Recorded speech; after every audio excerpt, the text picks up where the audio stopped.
Today I'm repurposing this second-hand stock tank and turning it into a self-watering wicking bed, otherwise known as a sub-irrigated planter. So I thought I'd bring you along and show you a few different ways you can install the overflow plumbing and also configure the reservoir inside so it can hold a little bit more water.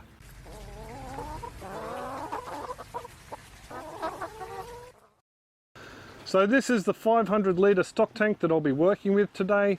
In its previous life, you might be able to see a few holes down there. It was used as an earthen bed, which is a soil-based aquaponic grow bed. It came with the system when I bought it off Mr. Paul Van. Thank you very much, sir. And I'm repurposing it for now just as a wicking bed.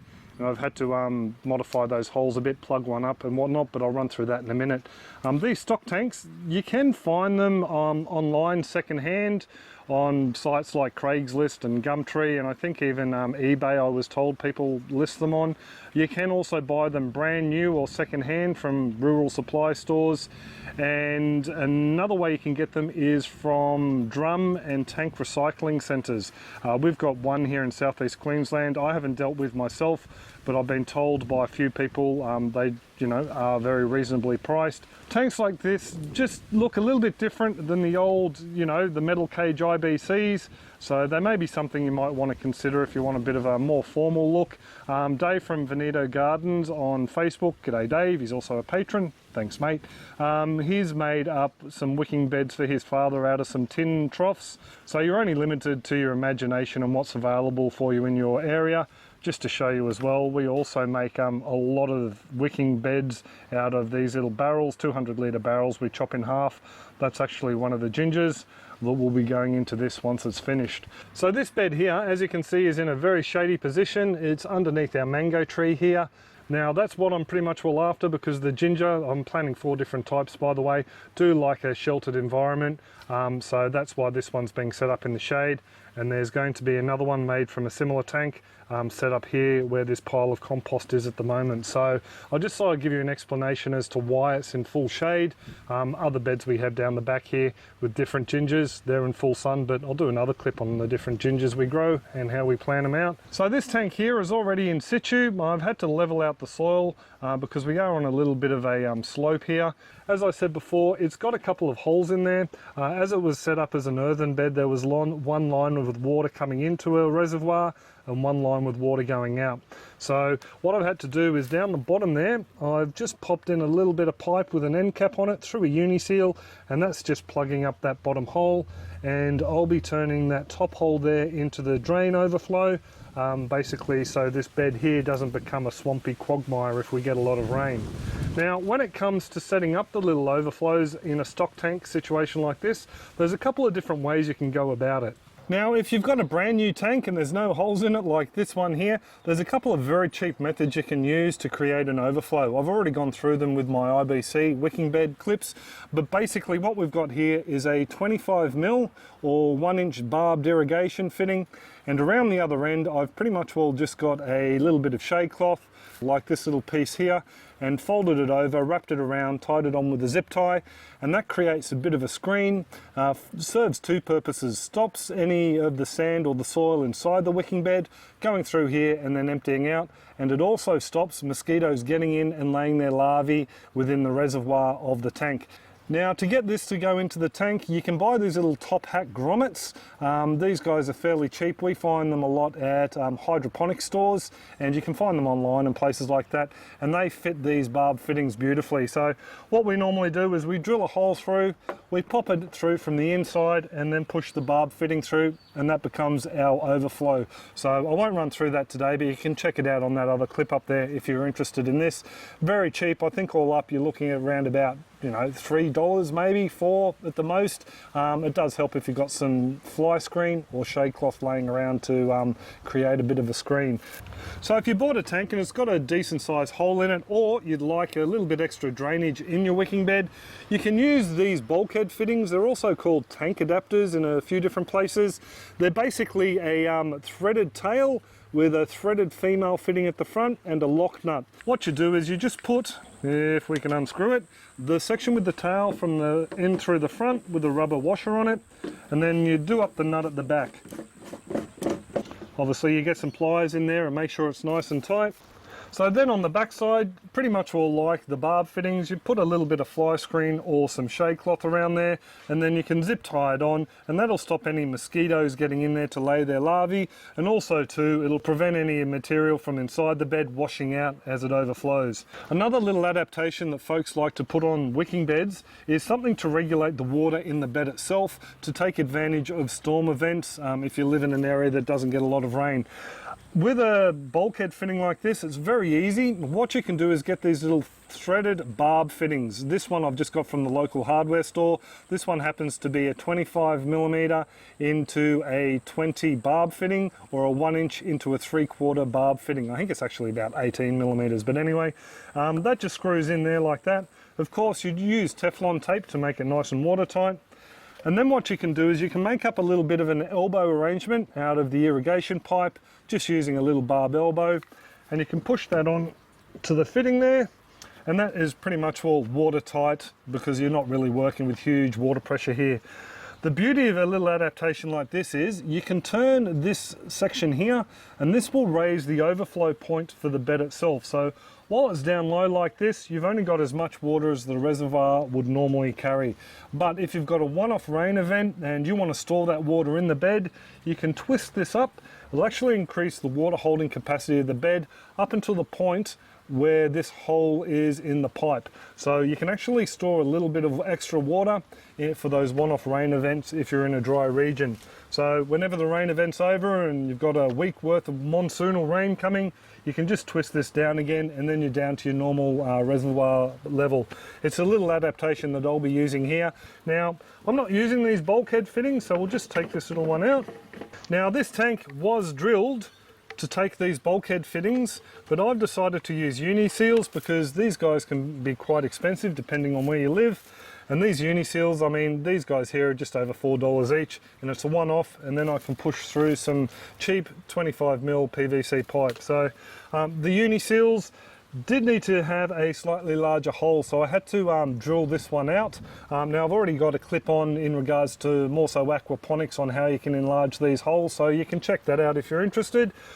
Just to let you know what I did here though, I did zap a couple of holes just under the rim here, put a long section of wide board down inside the tank so it was covering these holes, put a couple of screws in to secure the board, and then ran my hole saw after I located it where it needed to go around this hole. Ran my hole saw through there, it stayed in place, didn't wobble around, and I got a very nice clean cut from it. Big enough so I can pop this uni seal in. So to go through this uni seal, what I'm using is a little pipe arrangement I've glued up, 25mm or 1" pipe just into an elbow. So that pretty much all just gets pushed straight through the uni seal. Takes a little bit of a wobble and a wiggle to get through. Helps if you lubricate it as well with a little bit of water and dishwashing liquid, I can tell you. And then on the inside, I've got an old strainer cap from the aquaponics, which is basically just an end cap that goes onto these PVC pipes, and I've drilled it out. I drilled it out so small fish wouldn't escape the system. So that just goes on there like that. And that pretty much will stop any rock, because there'll be rock on the inside around this section here, from being washed out. So with this elbow, same idea as with the barb fitting. What I've got is a section of pipe that I'll fix in here later. I just don't want to kick it while I'm working around the bed and setting it up. And it's going to act as the overflow. Now, because the inside's only got the end cap with the holes drilled in it, I need some way to stop mosquitoes from flying down here and laying their larvae in the reservoir. So the idea I've come up with is the section of shade cloth, just like this, pop him over the top. This might take a few goes because this is pretty fiddly. And I made up a little bit of a clip using a 25mm pipe, same diameter, and I've just cut down the length of it. So what you do is you just basically slot this over the top of the shade cloth, and that prevents any mosquitoes getting down there and laying their wrigglers down in the reservoir. But as I said, I'll pop this on later after I have everything else set up. So now we can get into the reservoir side of things. So with the reservoir, I'm obviously using the slotted ag pipe or slotted drainage pipe to act as a void to hold water. So this is the 100mm or 4". So there's quite a large void that I can fill with water in there, which means fewer trips with the hose to fill up this wicking bed. Now, In the center, I will have some sand, and what that sand will do is it will wick the water up from the base of the reservoir to the soil level so it can stay nice and hydrated and the plants have access to water all the time. Now, I have seen people just dump a load of rock in there, put a barrier in there like a weed mat or something similar, then put soil on top. The problem with that is rocks won't wick water by themselves. Scoria is the one exception, otherwise known as lava rock. I've seen Mantis or Richard, g'day Richard, he's used scoria in his wicking barrels and beds and it works fantastic. I've seen some of the harvest he's had and it works really well. But this rock here, I've seen people use rock like this and it just will not wick up water very efficiently. I mean, you get 8 inches or 20 centimeters of this stuff in there and I doubt very much the water from the very base of the reservoir will make it up into the soil. So just something to keep in mind. You know, if you have to do some tests yourself, set up a jug, maybe put I don't know, a couple of inches or 5 centimeters of water in the base of a clear jug, then pop some of this rock in slowly so you keep the top level dry and just see if any of it wicks up. You can do the same with sand, and I can guarantee you sand will wick a lot better. So I'd either go with the sand or scoria if I had it available, I suppose. Another idea I've seen used are these food grade plastic crates that are wrapped in geotextile or weed mat. They're popped down in the base of your wicking bed and they basically hold a lot of water in that cell. Around the outside you put some sort of wicking agent like the sand and that will bring the water from the base of the reservoir all the way up. So just something else to keep in mind. It's a lot cheaper to get these second hand or maybe even thrown out at a tip shop than buying this stuff off the shelf, I can tell you. I've just got this laying around from different builds I've made. On the end of the pipe you can see I've just put some geotextile. That's just to stop any rock that I'll be putting into the bed going into that pipe and basically taking up some of the void the water could occupy. Now it's time to install the water delivery pipe. So this is the section of pipe I'm using. I think it's about 1.5 inch pipe and I've cut off a little bit of a slant down the bottom. The reason I've done that is so it'll allow water to enter into the reservoir. If I was to put it down just like that, that'd just impede the flow while we're trying to fill up the reservoir. So I'll just bring the camera down and show you how I'm installing this. Because the drain pipe is on that side there, I'd actually like to put the fill pipe opposite. So what I need to do to begin with is just drill a couple of holes so I can secure this in place. Last thing you want to do is have this in there, have someone come along and pull it out after the bed's all set up, and then you try and work out some way to try and push it back down. So when I drill the hole in this pipe, I actually like to do it above the lip of the bed. Just go in once and then come across, out the other side. Now to zap a couple in the bed here.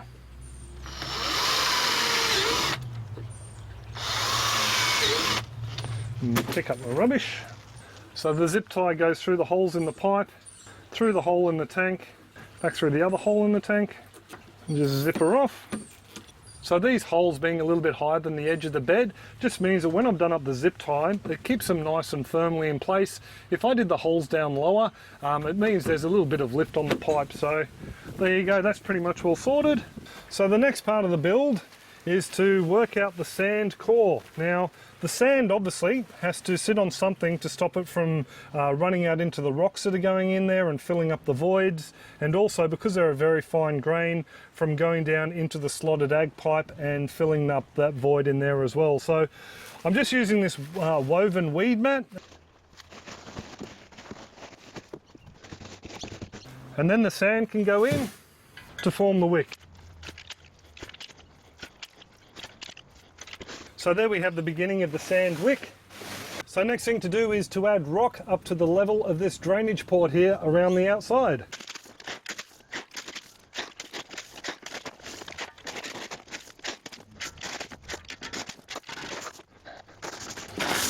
So there we go. Just going to unwrap the weed mat from around the sand core now and place it over the top of the rocks. Over that we're popping 30 to 40 mil, 1.25 to 1.5 inches of sand. Just wanted to cover why I use sand in the reservoir of my wicking beds. Originally the first barrels I set up, I had some soil down in the reservoir area.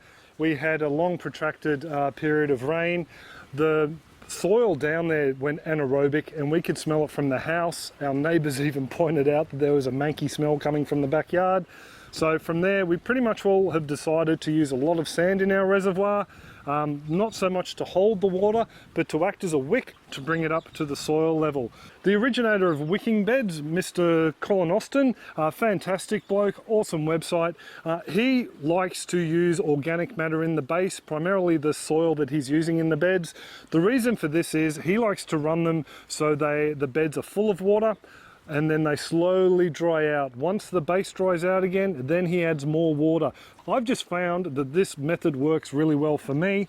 Don't just use sand because I've used it in my builds. Look around. I mean, I've seen people use wood chips. I've seen people use compost, leaf litter, decomposing bits of tree. But for me, I like to use sand. But you know, I would recommend you look around and see what works best for you. You might be able to make out that the sand on the inside of the bed is roughly sitting 40 millimeters or 1.5 inches higher than the drain port on the outside, so I'm pretty happy with that.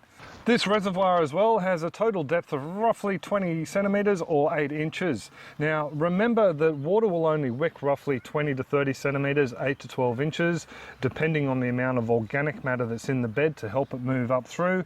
So I'm fairly confident that more than enough water will make it to the base of the soil here, and I'm sure the roots of the ginger will find it and they'll be as happy as Larry in there. So the next step here is to grab some mulch to put between the sand and the soil.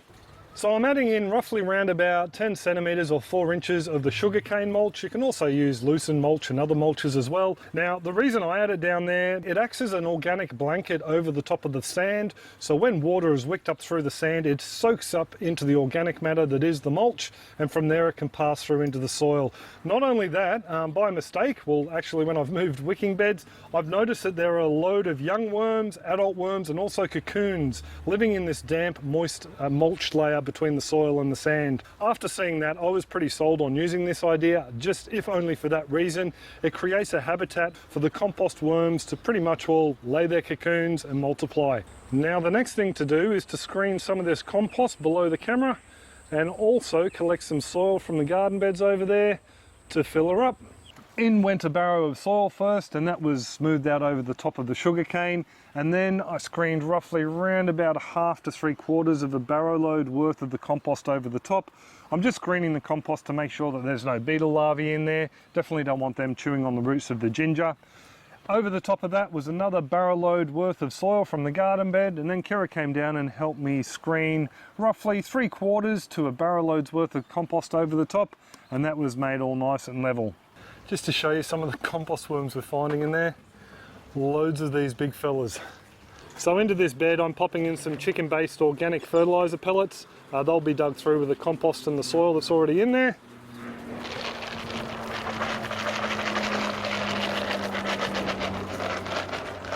Not putting all of them in.